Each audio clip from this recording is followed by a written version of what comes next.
আসসালামু আলাইকুম প্রিয় ভিউয়ার্স, আমি আপনাদের সাথে আছি। আমি হাকিম মিনহাজ। আজকে এমন একটি গুরুত্বপূর্ণ বিষয় নিয়ে আপনাদের কাছে উপস্থিত হয়েছি, যে বিষয়টি আসলে পর্তুগালে যারা ইমিগ্রেন্ট আছে তাদের জন্য বিশেষভাবে গুরুত্বপূর্ণ। যারা পর্তুগালে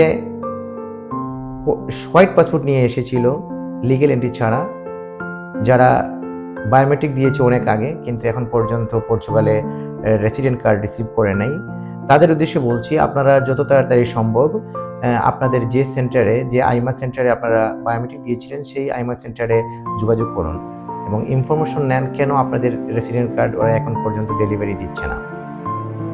কারণ আইমা এমন একটি কাজ করছে যেটা আসলেই আপনাদেরকে যদি বলি, বিষয়টা আসলে খুবই মর্মাহত বিষয়। কারণ অনেক আগে দেখা গেছে আইমা যারা এখানে বায়োমেট্রিক দিয়েছিল ওদের সম্পূর্ণ টাকা, সম্পূর্ণ ফি, রেসিডেন্সির সম্পূর্ণ ফি নেওয়া সত্ত্বেও কিন্তু এখন পর্যন্ত তাদের কার্ড ডেলিভারি দিচ্ছে না।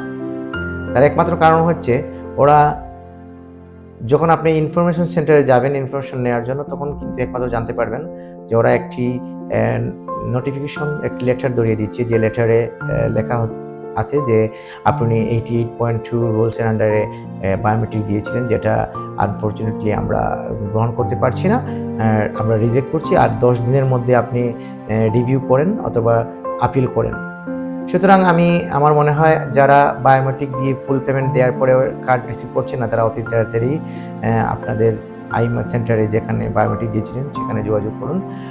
আমি আমার কথা না বাড়িয়ে সরাসরি আপনাদেরকে একটি লেটার দেখাচ্ছি, যে লেটারে এরকম ঘটনা ঘটেছে যে উনি 2023 সালের মাসে জানি বায়োমেট্রিক দেওয়ার পরে এখন পর্যন্ত রেসিডেন্ট কার্ড আসে নাই। তারপরে উনি সরাসরি আইমাতে যোগাযোগ করার পর ওরা লেটার ধরিয়ে দিয়েছে, যে লেটারে ওরা উল্লেখ করেছে যে 88.2 রুলসের আন্ডারে বায়োমেট্রিক দেওয়ার কারণে তারা বায়োমেট্রিকটি রিজেক্ট করছে, আর 10 দিন সময় দিয়েছে ওনাকে, যেটা উনি রিভিউ করার জন্য। সুতরাং চলেন সরাসরি আমরা লেটারটি আপনাদেরকে দেখাই, তারপরে আবার ফিরে আসি।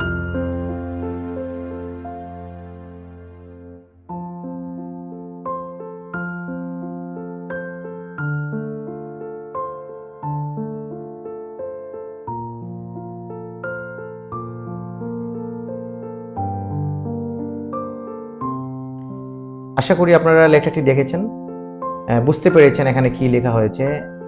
সুতরাং আমি সবাইকে বলছি, যারা এখন পর্যন্ত বায়োমেট্রিক দেওয়ার পরে তাদের রেসিডেন্ট কার্ড রিসিভ করে নেয়, তারা সবার উদ্দেশ্যে বলছি, আপনারা প্লিজ যত তাড়াতাড়ি সম্ভব আইমা সেন্টারে, যেখানে আপনার ফিঙ্গার দিয়েছিলেন, সেখানে যোগাযোগ করুন। আপনি যদি মনে করেন যে আপনি যোগাযোগ করতে পারছেন না বা আপনি যেতে পারছেন না, তাহলে আমার মনে হয় আপনি আপনার অ্যাডভোকেটের সাথে যোগাযোগ করুন। অ্যাডভোকেট আপনাকে সবকিছু বলে দেবে। এই আশা ব্যক্ত করে আজকের মতো আপনাদের কাছ থেকে এখানেই বিদায় নিচ্ছি। দেখা হবে পরবর্তী কোনো একটি বিষয় নিয়ে যখন আপনাদের সামনে আসবো। সেই পর্যন্ত ভালো থাকুন, সুস্থ